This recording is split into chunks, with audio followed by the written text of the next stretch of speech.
Сәлеметсің бе оқырман? Бүгін біз натурал және бүтін көрсеткішті дәреже, натурал көрсеткішті дәреже тақырыбына есептер шығаратын боламыз.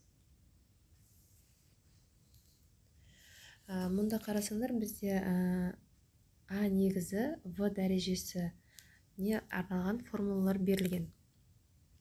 Бірінші және екінші формулаға назар саламыз. Мұнда түсіндіріп өту үшін есеп арқылы түсіндіріп өтейін.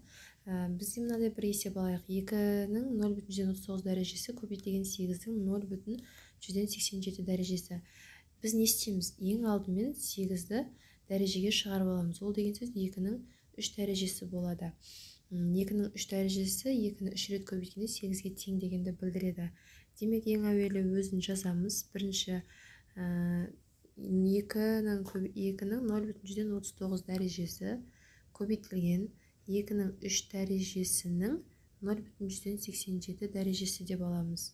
Енді демек, мұнда қарасаңдар, назар салып, бізде бірінші формулаға келіп тұр. Ол жерде жақшаның ішінде В дәрежесі, жақшаның сыртында С дәрежесі, яғни дәрежені дәрежеге шығаруға тура келіп тұр. Дәрежені дәрежеге шығарғанда негізін өзгертпейміз және көрсеткіштерін көбейтеміз. Көрсеткіштер деген сөз ол дәрежелері.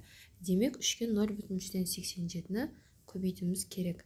Бірінші берген өзін жазып аламыз. 0,139 көбейтілген 2-ның 3 көбейтілген 0,187 тең.